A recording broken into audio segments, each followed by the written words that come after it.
Doutora, por que é que quando eu deito, mesmo cansada com sono, minha cabeça começa a trazer pensamentos sem parar e não para?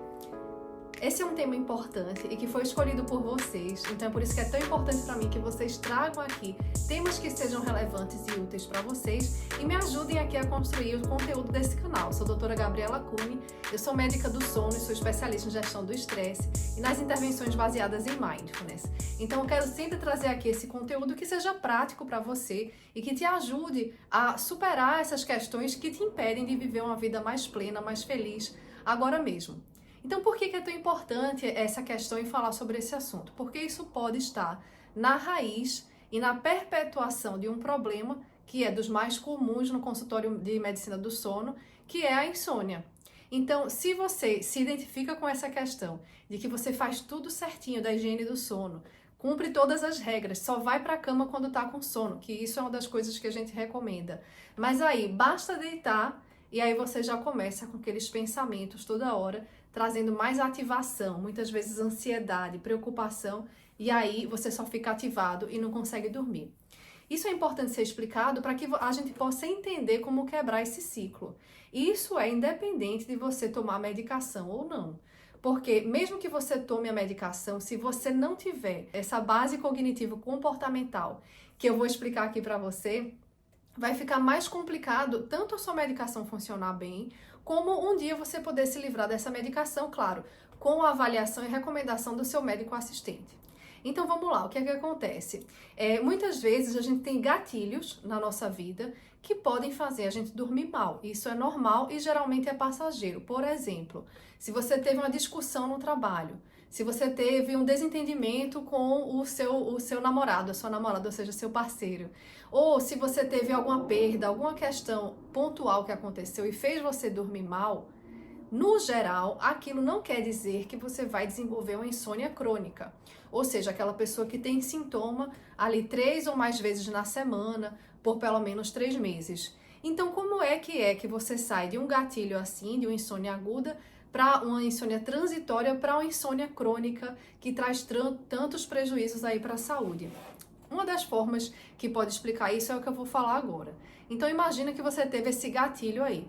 É claro que as pessoas que já têm outras condições associadas, como por exemplo doenças crônicas, fibromialgia, síndrome do intestino irritável, ou já tem outras alterações orgânicas, como alterações hormonais da menopausa, ou que já tem um diagnóstico de doença mental, de transtorno mental, melhor dizendo, como depressão, como ansiedade, enfim. Essas pessoas, elas têm uma maior tendência, vamos dizer assim, a perpetuar esse gatilho da insônia e aquilo perdurar por muito tempo, virar uma insônia crônica.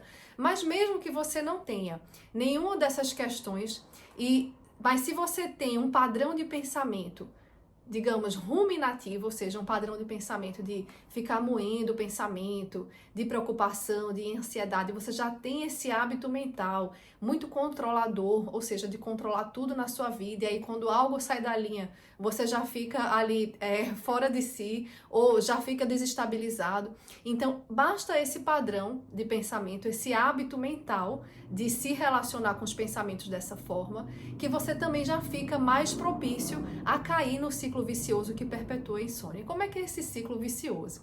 Aí eu vou fazer um adendo aqui para trazer um pouquinho de neurociência, porque é importante que você entenda como é que isso funciona, para que a gente possa aprender como quebrar esse ciclo, que eu vou falar um pouquinho também já mais para o final. Então fica aqui comigo que eu já chego lá na parte prática. Então é o seguinte, existe uma estrutura que se chama amígdala.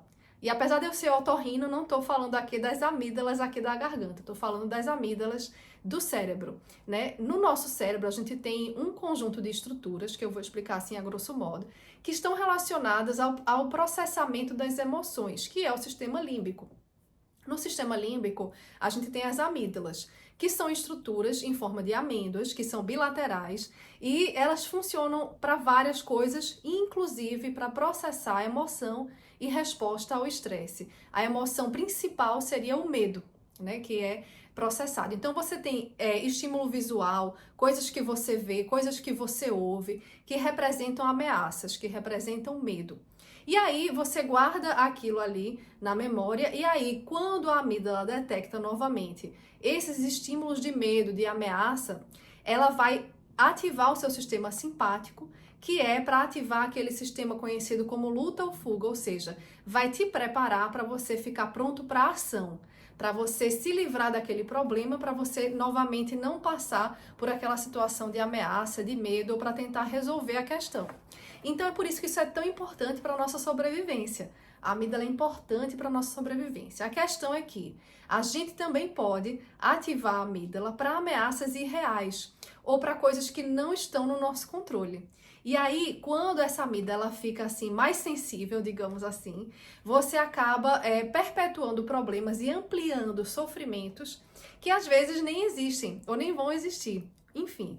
Então, o que acontece é que quando a gente tem essa amígdala hiperativada, a gente vai ativar mais o nosso sistema simpático, que é como se ativasse um alerta, né? Vai ativar reações fisiológicas que te preparam para a ação. Então, por exemplo, você vai ter um aumento da frequência cardíaca, um aumento da pressão arterial, vai aumentar a liberação de glicose no sangue para dar mais energia para os músculos, né, para te dar mais ação. Pode inibir também a função do sistema digestivo, enfim. Então, é como se preparasse o corpo para a ação. Diante de um medo, de uma ameaça, prepara o corpo para a ação. Então, já vou chegar no sono e por que que isso atrapalha o sono. Então, as pessoas que, por exemplo, vivem num ambiente hostil, um ambiente estressante, ou um ambiente onde você tem relações interpessoais conflituosas, a amígdala tende a ficar mais ativada. E aí, se você tem esse padrão ruminativo de pensamento, ou seja, de ficar moendo o pensamento, a sua amígdala, ela tende a ficar mais ativada. Aí, o que é que isso tem a ver com sono? Vamos dizer que você teve uma noite mal dormida, né? Aconteceu algum gatilho e você dormiu mal.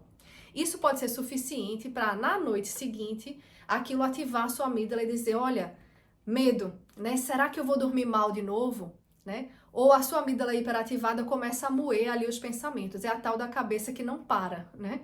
Então, às vezes, a associação com o sono é tanta que basta a pessoa ir chegando a hora de dormir, ir chegando à noite, ou indo para seu ambiente do quarto, da cama, que era para ser um ambiente relaxante, mas você associou aquilo à luta, à batalha para dormir. Tenho que dormir, eu devia estar dormindo, ou então fica ali tentando resolver mentalmente os problemas. Então se cria um hábito mental também naquela hora de dormir, ativando a sua amígdala, que prepara o seu corpo para a ação e não para o relaxamento. Então, como é que a gente sai desse ciclo vicioso? Será que é possível a gente intervir, mudar essa forma de padrão de pensamento, diminuir esse diálogo interno, esse padrão ruminativo de pensamento, para que a gente possa, sim, perceber pensamentos de medo, mas dizer para a amígdala, calma, não precisamos ativar o nosso sistema de alarme, não precisamos ativar tanto assim o nosso sistema simpático, porque nesse momento, se eu me ativar para a ação, eu não vou conseguir dormir, né? Porque no caso aqui, para eu dormir, não dá para apertar um botão e dormir. Não é algo que eu possa controlar. Eu preciso, ao contrário, ativar o relaxamento, o sistema parasimpático e não o sistema simpático. Então, como não tem um botão para a gente fazer essa mágica, e como também mesmo as medicações indutoras do sono nem sempre conseguem resolver sozinhas essa questão, até porque quando a gente usa medicação para insônia, estritamente para insônia, sem estar associado a nenhum outro transtorno, como depressão, ansiedade, enfim, a medicação para dormir, ela deve ser feita por um curto período, para te ajudar quimicamente nessa questão que você deve trabalhar na terapia cognitivo-comportamental para insônia, ou nas terapias baseadas em mindfulness, terapia de aceitação e compromisso, que é o que eu incluo no meu método Sleep Scan. E é assim que você dá a base para que você possa fazer até mesmo com que a medicação funcione melhor, ou você pode nem precisar da medicação. Depende de cada caso e a gente precisa avaliar isso no consultório. Bom, o fato é que, como é que a gente faz para quebrar esse ciclo vicioso? Quando a gente treina, por exemplo, a atenção plena, ou seja, o mindfulness, a gente treina a atenção durante o dia.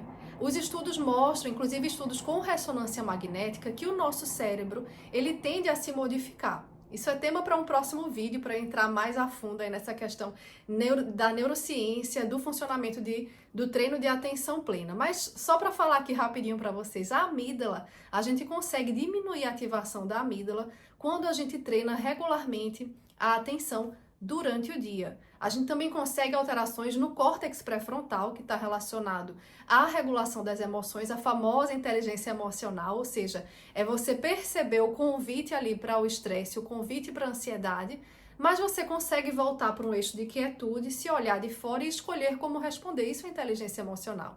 E a gente vê nos exames de neuroimagem das pessoas que praticam regularmente a atenção plena, que a gente tem modificação também na estrutura e na função do córtex pré-frontal, e aí desenvolve mais inteligência emocional. Além de outros vários benefícios que eu pretendo falar aqui num próximo vídeo para o treino de atenção plena. Mas enfim, essa é uma das formas de que a gente consegue identificar, por exemplo, crenças em relação ao sono, preocupações em relação ao sono, e aí a gente consegue quebrar esse ciclo vicioso para que você possa relaxar, independente de você estar vivendo num caos, ou independente de você estar tomando medicação ou não. Existe saída, tá? Então fica aqui comigo nos próximos vídeos e comenta aqui, coloca aqui nos comentários se esse tema te interessa e se você quer mais orientações práticas sobre o assunto de como quebrar esse ciclo vicioso para você voltar a dormir bem.